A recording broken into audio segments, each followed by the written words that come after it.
समझाने के लिए, ज्ञान देने के लिए रामायण में समझाए हैं। साधु संत सुर संत हित लिंग मनुज अवतार, ये है ना। तो स्त्रियों की, केवल एकमात्र स्त्रियों की रक्षा के लिए भगवान प्रकट होते हैं, आते हैं।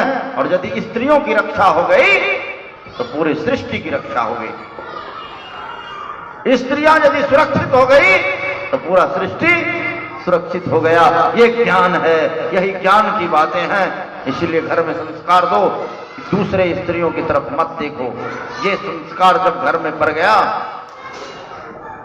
तो यह देश स्वर्ग हो जाएगा, सदा सदा के लिए स्वर्ग हो जाएगा। इस देश में अब कमी है, सिर्फ एक चीज की कमी है, सिर्फ एक चीज की कमी है, मात्र एक संस्कार की जरूरत है।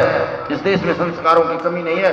यह एक संस्कार यदि देश में मिल जाए, मात्र एक संस्कार, तो फिर देश में क्या होगा? सिर्फ एक संस्कार, स्त्रियों की रक्षा करो, उसको सुरक्षा दो, बुरी दृष्टि उसकी तरफ मत डालो। यह संस्कार यदि अपने देश में हो जाए, फिर इस देश का हाथ मिलाने वाला कोई भी नहीं रहेगा। केवल एक संस्कार हो जाए। प्रेम से बोलेंगे राधे राधे राधे राधे राधे राधे श्री राधे। अपने देश में किस संस्कार की कमी है? केवल एक संस्कार की कमी है, बाकी किसी संस्कार की कमी अब देश में नहीं है। थी पहले, कुछ दिन पहले तक थी, लेकिन अब संस्कारों की कमी नहीं है, केवल अब एक संस्कार की कमी है। एक संस्कार की कमी है। राम तो अयोध्या में आ गए, राम राज्य कब आएंगे? जब पराई स्त्री को नहीं देखा जाएगा, पराए घर के स्त्रियों को कुदृष्टि नहीं डाली जाएगी, वह राज्य कब आएगा? और जिस दिन यह राज्य आया, उसी दिन यह भारत जो पूर्व में भारत था, जिसे राम राज्य कहते हैं, वो हो जाएगा। क्या नहीं है भारत के अंदर? किस चीज में हम कम? कौन सी चीज की दिक्कत है भारत में? क्या भारत का किसान कमजोर है, जो किसान के बदौलत यह चल रहा है?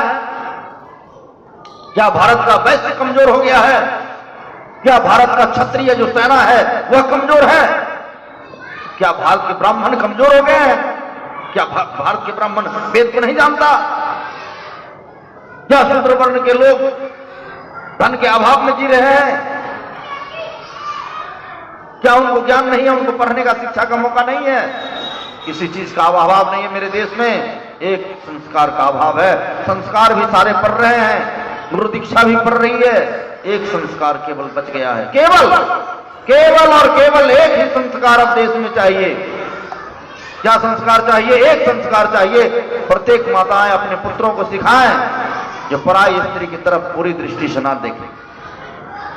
यह संस्कार, मात्र केवल यह संस्कार यदि आ गया तो यह देश फिर वही राम राज्य में परिणत हो जाएगा।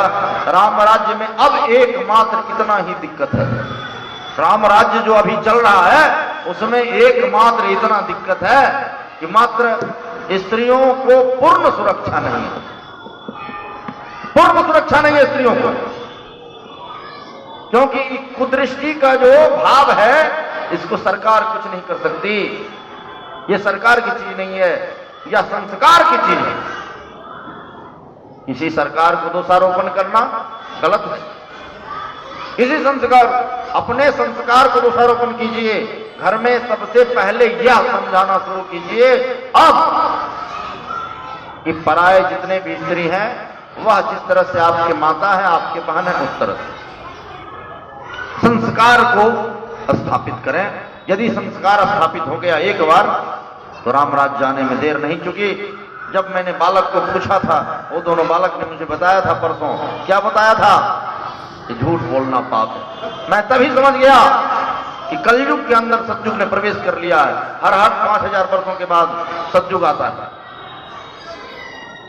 हर 5000 वर्षों में युग चेंज होता है, चारों युग चेंज होता है। या सतयुग में हम लोग अब प्रवेश कर चुके हैं, या गारंटी है। क्योंकि 5000 वर्ष या जो भागवत अभी कर रहे हैं, इसको शायद 5200 वर्ष हो गया। कृष्ण को आना कब हुआ? 5200 वर्ष हो गया। इससे स्पष्ट हो जाता है कि 5000 वर्ष जो है वह कालचक्र बीतने वाला है या बीत चुका है। ये दोनों में से मतभेद है। जब राजा परीक्षित कलयुग को दिए थे टाइम आने के लिए, उसको शायद 5000 हो गया है, या क्योंकि कृष्ण को आए कितना हुआ, 5200 वर्ष हो गए। तो राजा परीक्षित भी 70-80 साल जिए होंगे और कृष्ण 125 वर्ष जिए थे। तो फिर युधिष्ठिर वगैरह भी कुछ राज्य किए होंगे। उस आधार से यह पता चलता है कि अब यह 5000 वर्ष बीत गया, तो कलयुग में क्या हो गया, सतयुग ने प्रवेश कर लिया है। प्रेम से बोलेंगे राधे राधे राधे श्री राधे। आज क्या विवाह के उत्सव में सभी लोग पूरा आनंद में है ना, बाराती बनने की तैयारी में आए हैं वैसे ही।